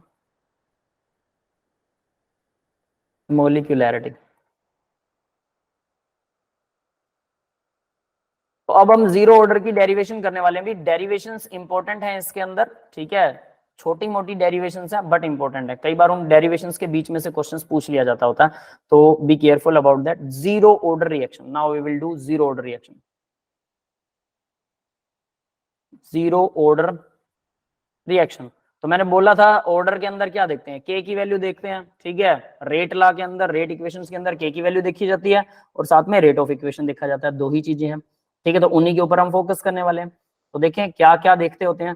तो ए से मान लो कोई प्रोडक्ट बन रहा है, सिंपल रिएक्शन है, ए से कोई प्रोडक्ट बना रहे हैं, और ये जो लिखवा रहा हूं ना, ये इतने पर ही एप्लीकेबल होता है। अगर आप ये कहें ए प्लस बी प्लस सी रिएक्शन है और प्रोडक्ट बना रही है वो तीन तरह के, ठीक है, 1 2 3 या 4 तरह के प्रोडक्ट बना रही है, तो इनके ऊपर हमारी रिएक्शन का कुछ भी एप्लीकेबल नहीं है। ये बात क्लियर कर लेना, बिल्कुल सिंपल रिएक्शन है, उनके अंदर भी सोचो कि हम लोग इतने कंफ्यूज हैं, क्योंकि मैंने सबसे शुरू में बोला था कि हम कुछ ऐसी चीज निकालने के चक्कर में हैं जो कि हमारे लिए लगभग इम्पॉसिबल सी होती है, वो सीधी नहीं होती। तो इसलिए यहां पर भी कुछ वैसा ही है, जीरो ऑर्डर रिएक्शन करने वाले हैं, और जीरो ऑर्डर बिल्कुल सिंपल स्टेप के अंदर रिएक्शन करने वाले हैं, मतलब सिंपल जो रिएक्शन होती है। तो ए से हम बना रहे हैं प्रोडक्ट CB, ठीक है भाई, ये क्लियर है, समझ में आ गया सबको? ए से हम प्रोडक्ट बनाने की कोशिश कर रहे हैं। Yes sir. तो इसका रेट देखो क्या होगा, DA by D T instantaneous rate निकालेंगे, रिएक्टेंट के हिसाब से रेट निकालेंगे, डीए बाई डी टी जो है वो क्या हो जाएगा, negative D A divided by D T. Product की रिएक्टेंट की कंसंट्रेशन घट रही है, क्या होता है रेट, बताया कोई, के इंटू ए की पावर कितनी लगेगी, जीरो ऑर्डर Zero. करवा रहा हूं, जीरो ऑर्डर करवा रहा हूं तो जीरो लगेगी। यस सर, 0 लगेगी। क्लियर है, ठीक है। अब इसके अंदर निकालना स्क्रीन क्या पे है, शो नहीं हो रहा, क्या बेटा, स्क्रीन पे शो नहीं हो रहा सर। स्क्रीन पे शो नहीं हो रहा क्या, किसी और को भी नहीं हो रहा शो? यस प्रणव आपको शो हो रहा है बेटा? No sir. नहीं हो रहा, किसी को शो नहीं हो रहा क्या, ये नेटवर्क में इशू। चलो मैं नेटवर्क ना बदलता हूँ फिर से, ठीक है, मैं वाईफाई से कर रहा हूँ इसको, फोन से हटा के, क्योंकि फोन तो ऐसा ही कुछ करेगा। Let me check wifi on हुआ क्या, दोबारा से सर्च करना पड़ेगा इसके लिए, आ गया।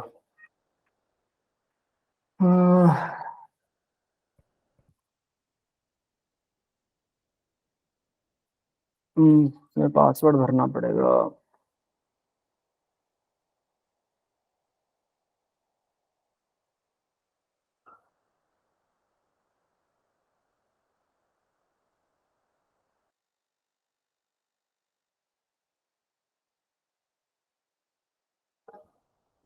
ये प्रॉब्लम तो चलेगी थोड़ी सी। कनेक्ट हुआ, अभी कनेक्ट हो चुका है बेटा फोन से, उससे वाईफाई से। अभी स्क्रीन शो हो रही है क्या? Yes sir. Yes sir. हो गई सबको, ठीक है। वाईफाई बीच में अटक गया था, आई डोंट नो व्हाई, फिर फोन से चलाया। चलो स्क्रीन शो होगी तो देखो, ए से प्रोडक्ट बन रहा है, सबसे सिंपल रिएक्शन लेंगे, ए से प्रोडक्ट बनेगा तो हमें पता है DA by D T equal के इंटू ए की पावर जीरो, जीरो ऑर्डर है तो ए की पावर जीरो लगा दी। ये हमने सबसे पहले रेट किया था, प्रोडक्ट या reactant divided by per unit time, ठीक है, चेंज इन प्रोडक्ट और reactant per unit time, that is rate. Clear है, सबको क्लियर है ना ये समझ में आ गया सबको? Yes sir. ठीक है, तो हमने रेट निकाली। अब यहां से अपने को निकालना क्या है, यहां से हम सबसे पहले डीए बाई डी टी के हिसाब से इक्वल आ जाएगा के, ये तो सिंपल सीधा सबको नजर आ रहा है। Yes sir. ठीक है, तो हम इसको सीधा negative DA by D T equal के लिख सकते हैं। ठीक है, सबसे पहले तो ये आ गया। अब मैं अगर इसमें डीए की वैल्यू निकाल लूं, कंसंट्रेशन ऑफ ए, क्या लिख सकता हूं, के टी उधर के इंटू डी टी बन जाएगा ये, और नेगेटिव आ जाएगा इधर। ये समझ में आया यहां तक? Yes sir. सबसे सिंपल है, Yes, इसमें sir. तो कुछ डाउट नहीं होना चाहिए, है ना? No sir. क्लियर है? हाँ, अब Clear, आगे sir. देखो, ठीक है, अब इसके अंदर हम a की वैल्यू निकालते हैं और उसके लिए क्या करेंगे, इंटीग्रेशन। कुछ नहीं करना, बस इंटीग्रेशन करना है। तो इंटीग्रेशन कैसे होता है भाई, ये आप लोग बताओगे मुझे, how integration take place. Integration करेंगे डीए का तो क्या आ जाएगा, ए आ जाएगा, है ना, केटी का डी भी कट जाएगा, प्लस में आएगा आई इंटीग्रेशन कांस्टेंट। तो मैं अगर इसका इंटीग्रेशन करता हूं तो मैं यहां पर इसको सीधा ए लिख सकता हूं, ए इक्वल नेगेटिव केटी, ठीक है, प्लस में आएगा आई। आई क्या है भाई, इंटीग्रेशन कांस्टेंट। सर लिमिट नहीं लगा सकते इसमें? लिमिट कैसे? सर लिमिट लगाएंगे तो कांस्टेंट हट जाएगा ना, आई। हाँ वो भी ठीक है, लेकिन बेटा फिर वो फिर इक्वेशन ओवरऑल वो नहीं बनेगी ना, क्या बोलते हैं, सब पर एप्लीकेबल नहीं होगी। ठीक है, हमें लिमिट्स के बिना उसको सब पर एप्लीकेबल करना है। तो ये कांस्टेंट लगता है भाई आई, ये समझ में आ गया सबको? Yes sir. इंटीग्रेशन की स्पेलिंग सही लिखी है मैंने, इंटीग्रेशन होता है, इंटीग्रेशन होता है, grey integration. Ji R A सीधा। Yes sir. यस पक्की सर। बात है, मुझे इंटीग्रेशन याद आ रहा है, चलो जैसा भी है, इंटीग्रेशन। ठीक है, इंटीग्रेशन कांस्टेंट लग गया। अब कांस्टेंट को मुझे हटाना है, क्या करूं कांस्टेंट हट जाए? अब देखो जरा, टाइम टी पर, अब मैं जो करने वाला हूं ना बस उसी पर ध्यान देना, बाकी सब कुछ आसान हो जाएगा आपको। मान लो टाइम है टी, टी की वैल्यू 0 है, यानी जब रिएक्शन शुरू नहीं हुई, तो ए की वैल्यू क्या है भाई, इनिशियल कंसंट्रेशन है। ए यस सर। इनिशियल कंसंट्रेशन होगा ना, तो देखो एट टाइम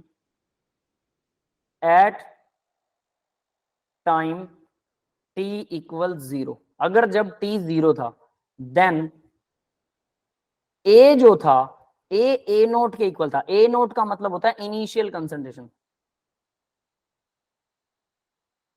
इनिशियल कंसंट्रेशन। समझ में आया ये स्टेप? Yes sir. तो इसका मतलब क्या हुआ, ए नोट के इक्वल है, टी की वैल्यू 0 भरोगे तो केटी पूरा 0 हो गया और ए नोट इक्वल आ गया आई के। Yes, yes sir. समझ में आया? Yes sir. तो मैं लिख सकता हूं सो ए नोट इक्वल हो जाएगा आई के। आई की वैल्यू आ गई, क्लियर है? इसको यहां Yes, पुट sir. कर दो। सो ए इक्वल नेगेटिव के टी प्लस ए नोट। समझ में आ गया भाई? Yes sir. समझ लो, डेरिवेशन खत्म हो गई, इक्वेशन बन गई। अब यहां पर आप के टी की वैल्यू निकालिए, के की वैल्यू निकालिए, ए की वैल्यू निकालिए, कोई परवाह वाली बात नहीं है, कोई दिक्कत वाली बात नहीं। क्लियर है? Yes sir. Yes sir. सबको यहां तक क्लियर हो गया सारा? Yes sir. अब इसके अंदर एक चीज बताता हूं, ए होता है ए नोट को हम Yes. ए, क्या बेटा कुछ पूछ रहे हो?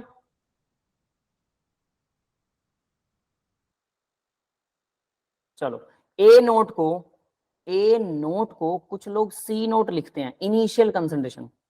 ए को कुछ लोग ए टी या फिर और सी टी लिखते हैं, कंसंट्रेशन एट टाइम टी। समझ में आ रहा है?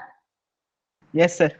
ये सी नोट जो होता है ये कंसंट्रेशन सी के लिए रिप्रेजेंट करते हैं, लेकिन ये आता है हायर बीएससी क्लास में सी नोट ही यूज किया जाता है, सी नोट यूज करते हैं हम बच्चों को जब पढ़ाते हैं, लेकिन आपकी क्लास में वो ए नोट है। तो भाई इसका मेरे पास कोई इलाज नहीं है, मैं इसको तो कैसे मना कर दूं, है ना? तो ये तो जो लिखा हुआ है वही रहेगा, बट एट लीस्ट कुछ चीजें और हैं जो यहाँ पर आपके यहाँ लिखी जाती हैं। वो क्या होता है, ए नोट जो है उसको हम ए भी बोलते हैं, याद रख लेना। इनिशियल कंसंट्रेशन को अकेला ए भी बोला जाता है, ये अब आपको याद रखना है, ठीक है? और ए को ए माइनस एक्स भी बोला जाता है, ए माइनस एक्स, यानी कंसंट्रेशन एट टाइम टी जो है वो इनिशियल कंसंट्रेशन में से एक्स को घटा दो। अब एक्स क्या है, concentration of product at time T. अगर concentration of product at time T, ये समझ में आ गया भाई? Yes sir. ये होता है A naught, oh sorry X, ठीक है? अब देखना जरा, मैं एक्स को लिख रहा हूं concentration of product at time T. नाम याद रखना, concentration of product at time T, ठीक है? किसी भी टाइम पर कंसंट्रेशन ऑफ प्रोडक्ट। अगर प्रोडक्ट की कंसंट्रेशन को आप घटा देते हो इनिशियल कंसंट्रेशन में से, तो आपके पास कंसंट्रेशन ऑफ रिएक्टेंट ए आ जाती है। ये कैसे पॉसिबल है? ये समझ में आया? कुछ गड़बड़ लग रहा है इसमें, है ना? सर क्योंकि जितना रिएक्टेंट मतलब हटेगा उतना ही तो प्रोडक्ट बनेगा ना, जीरो ऑर्डर में। हाँ ठीक है, फर्स्ट ऑर्डर में भी ऐसा ही होगा, वो तो कोई खास बात नहीं है, लेकिन ये एक्चुअल में इसमें एक थोड़ा सा ट्विस्ट है। वो ट्विस्ट क्या है, मान लो कि मैं बना रहा हूं, अब जैसे मैं अमोनिया ही बनाता हूं, अब जरा मेरी इस रिएक्शन को ध्यान से देखना। प्रणव बेटा, जो आपने क्वेश्चन किया वो क्वेश्चन ठीक लगता है, it seems to be right but it's not right actually. इसका असली आंसर ये नहीं है। जैसे मैं अगर कहूं कि 3H2 प्लस N2 बन रहा है अमोनिया, 2 अमोनिया, यही बनेगा, यस ठीक सर। है? तो बताओ जरा, 1 मोल नाइट्रोजन घटा तो 2 मोल अमोनिया बना, कैसे? आप तो कह रहे हो जितना बनेगा उतना ही घटेगा। और 3 मोल हाइड्रोजन घटा तो 2 मोल अमोनिया बना, ये भी उल्टे पुल्टे हैं, यस और नॉट? Yes sir. Yes, अब sir. आप कहो कि सर क्या ये सिर्फ जीरो ऑर्डर के लिए? ये हर ऑर्डर के लिए ए नोट की वैल्यू ए ही होती है और ए की वैल्यू ए माइनस एक्स होती है। ये हर ऑर्डर के लिए एप्लीकेबल है, सिर्फ जीरो के लिए नहीं है। अगर आप कहें कि सर जीरो ऑर्डर में तो पॉसिबल हो सकता है, उसमें तो दोनों बराबर बनने चाहिए, according to you zero order में भी बराबर बनने का कोई प्रावधान नहीं है, ऐसा कुछ नहीं है, लेकिन ये हर ऑर्डर में ऐसा होता है, फर्स्ट में भी, सेकंड में भी, थर्ड में भी, ये चीजें बिल्कुल सेम रहती हैं। तो ऐसा क्यों? ये मोल्स तो अलग अलग आ रहे हैं और किसी की बैलेंसिंग कुछ और हो तो वो तो और अलग आ जाएंगे, तो ये तो सही नहीं है। समझ में आया मेरा क्वेश्चन क्या है? Yes sir. तो अब मैं इसका आंसर देता हूं, ध्यान से सुनना। This is always in term of percentage, in term of percentage. याद रखना, ये वर्ड बहुत खतरनाक लेवल का वर्ड मैंने बोला है, हर जगह पर एप्लीकेबल है। मोस्ट ऑफ द टीचर्स जो हैं वो इसको एक्सप्लेन नहीं कर पाते हैं कि a माइनस एक्स क्यों लिखते हैं, ए और वो कैसे पॉसिबल है, वो दोनों प्रोडक्ट की कंसंट्रेशन एट टाइम टी कैसे पॉसिबल है। या फिर कई टीचर तो इसको कुछ और ही बोल देते हैं, मुझे नहीं पता क्या बोलते हैं। मैंने कईयों का सुना, कईयों से बहस की, ठीक है, मत्था मारा, ठीक है। बहुत से बच्चे थे वो कहीं ट्यूशन वगैरह से करते हैं, तो उनका भी मैंने देखा कि भाई ये कर क्या रहे हैं बच्चे, और लास्ट में मेरे को रियलाइज हुआ कि बच्चे तो गलत कर रहे हैं, और उनको बताया भी गलत किया है। और वो जब न्यूमेरिकल्स निकालते हैं तो अप्लाई सही करते हैं, फॉर्मूला सही अप्लाई कर रहे हैं, सब कुछ सही कर रहे हैं, बट उनको इंटरनली नहीं पता कि ये हो क्या रहा है। ये एक्चुअल में ये होता है at time T percentage, it is always in term of percent. ये बात समझ में आ गई भी, ये परसेंटेज की टर्म में होता है, पहली बात तो यही है, ठीक है। यस तो ए और एक्स हमेशा परसेंटेज की टर्म में होता है, ये याद रखिएगा। तो अब हमने यहाँ पे ये निकाल लिया, अब इसमें के की वैल्यू निकाल लेते हैं, जरा हमारे क्वेश्चन को सही करते हैं। तो के इक्वल क्या आ जाएगा बेटा, पहले इसको इधर लेके आता हूँ, है ना। ए माइनस ए नोट इक्वल आएगा नेगेटिव के टी। तो मैं के टी को पॉजिटिव बना देता हूँ, तो क्या आ जाएगा, ए नोट माइनस ए। तो अब मैं अगर यहाँ पर के की वैल्यू निकालूं, मोस्ट इंपोर्टेंट होती है के की वैल्यू, मैंने पहले भी बोला था के की वैल्यू निकालते होते हैं हम, या टाइम निकालते होते हैं। तो क्या निकाले, के की वैल्यू क्या आ जाएगी, A naught minus A divide by T. ठीक है भाई, समझ में आ गया? Yes sir. सबको फॉर्मूला समझ में आ गया ना यहाँ तक कि क्या किया हमने? Yes sir. 1/t को बाहर निकाल सकते हो, अंदर रख सकते हो, कोई चक्कर वाली बात नहीं है। इसको k को x/t भी लिख सकते हैं, x/t। x/t कैसे लिख सकते हो, k equal a minus x होता है, वो a क्या होता है, ये देखो मैंने बोला इसको x/t लिख सकते हैं, x/t। कैसे, x को निकाल लो, a equal a minus x होता है, तो x की वैल्यू क्या आ जाएगी, x की वैल्यू a माइनस a आ जाएगा, वो माइनस का x और ये माइनस का हो जाएगा, प्लस का हो जाएगा। तो ये a और a छोटा a क्या था, a नोट था। क्लियर है? यस तो sir. a naught minus a equal X आ गया कि नहीं आ गया? यस समझ सर। में आया? Yes sir. ये सबको समझ में आया होगा ना? इसमें कंफ्यूज मत होना बेटा, तो मैं इसको ना ऐसे नहीं लिखता, रुको आप लोग वरना कंफ्यूज हो सकते हो। इसको हम सोल्व करेंगे, ठीक है। ए नोट को ए लिख रहा हूं मैं, इसको हम सोल्व करेंगे, we will solve this. A naught को ए लिख सकता हूं, लिख सकते हैं। ए को क्या लिख सकता हूं, ए माइनस एक्स लिख सकते हैं, जो मैंने लिखवाया उसी के अकॉर्डिंग आप चलो। ये ए माइनस एक्स लिखवा रखा मैंने ए को, ठीक है, ये तो लिख सकते हैं ना। Yes sir. और 1/t को आप बाहर लिख सकते हो, कोई दिक्कत वाली बात नहीं है। 1/t आप यहाँ लिख दीजिए, ज्यादा बेटर है। उस केस में भी ऊपर भी मैं इसको यहाँ लिखूंगा, क्योंकि यहाँ इसे दिखाते नहीं होते। इसको टी को ना बार बार लेफ्ट राइट लेके जाना पड़ेगा आगे, जब हम डेरिवेशन करेंगे तो डेरिवेशन नहीं, आगे जब हम ग्राफ वगैरह करेंगे तो टी को बार बार इधर उधर लेके जाना पड़ता है, ठीक है। तो के टी इक्वल ए नोट माइनस ए, ये फर्स्ट ऑर्डर का, ये जीरो ऑर्डर का, ये है फॉर्मूला, इसे याद रखिएगा, सीधी सी बात है, दैट इज इंपॉर्टेंट। और नीचे वाली तो हम बस वो टाइम पास कर रहे हैं, समझ लो, मतलब वैसे जरूरी है आपके लिए, this is not time pass, लेकिन वो बस कहते हैं ना हेरा फेरी करना सिखा रहा हूँ, बस वो आनी भी बहुत जरूरी है। तो के इक्वल, अब मैं इसको लिख सकता हूँ 1/t, और यहाँ क्या बन गया भाई, ए से ए कैंसिल हो जाएगा, माइनस एक्स जो है प्लस का एक्स बन जाएगा। यस, ए माइनस ए प्लस एक्स हो गया, क्लियर है? Yes sir. के इक्वल x/t लिख सकता हूं, और मैं यहां पर लिख सकता हूं के T equal x. Yes, clear है बेटा? Yes sir. के टी इक्वल एक्स या फिर ए नोट माइनस ए, ये फॉर्मूला जब आपको याद होने चाहिए। और ये इट इज ऑलवेज, यहां भी लिख देता हूं जो मैंने बोला था, always in term of percent, always in terms of percentage. याद रखना, परसेंटेज में जब आप इसे एक्सप्लेन करोगे तब आप कह सकते हो जितने, अब देखो मैंने क्या क्वेश्चन पूछा था पता है, कि भाई ये ऐसा क्यों कर रहे हैं, है ना, यही पूछा था कि ये a माइनस एक्स कैसे पॉसिबल है। जितने परसेंट, मोल नहीं, जितने परसेंट, प्रणव बेटा ध्यान देना, जितने परसेंट रिएक्टेंट कम हुआ उतने परसेंट प्रोडक्ट बना। भले वो 5 मोल बन रहा हो, लेकिन परसेंट तो उतना ही बनेगी ना। रेशो 1 के मोल में 5 मोल, 1 से मान लो 5 मोल बन रहा है, ठीक है। अब मेरे पास 2 मोल रिएक्टेंट था, 2 मोल खत्म होगा तो 10 मोल प्रोडक्ट बनेगा। क्लियर है ये बात? Yes sir. 2 मोल खत्म हुआ मतलब 100% खत्म हुआ, 10 मोल प्रोडक्ट बना मतलब 100% प्रोडक्ट बना। क्लियर है? अब सर एक मान बार लो, फिर से बताना। चलो मैं लिख के बताता हूँ, दैट विल बी बेटर। देखो मान लो मेरे पास 2 मोल रिएक्टेंट है और उससे बन रहा है 10 मोल प्रोडक्ट, ठीक है। अब 2 मोल रिएक्टेंट मतलब 100% रिएक्टेंट मेरे पास 2 ही मोल है, और प्रोडक्ट 100% बन गया मतलब 10 मोल बन गया। क्लियर है? Yes sir. अब मान लो मैं कहता हूं कि 1 मोल रिएक्टेंट खत्म हुआ है तो प्रोडक्ट कितना बनेगा? 5 मोल, है ना। तो Yes, 1 sir. मोल रिएक्टेंट खत्म हुआ मतलब 50% खत्म हो गया, तो प्रोडक्ट भी तो आपके सामने 50% ही आ रहा है कि नहीं आ रहा? 5 का 10 यस सर। परसेंट हमेशा बराबर रहेगा, इसलिए ये परसेंट में है। समझ में आया? a माइनस एक्स इसलिए एप्लीकेबल है, वरना मोल को देखोगे ना तो मोल तो घुमा देगा। मोल में तो ये कभी बराबर हो ही नहीं सकते कि वो 1 मोल बनेगा। आपने बोला सर वो जितना बनेगा जितना रिएक्टेंट कम होगा उतना ही प्रोडक्ट बनेगा, उतना ही परसेंट प्रोडक्ट बनेगा। That is the right situation, that is the right statement.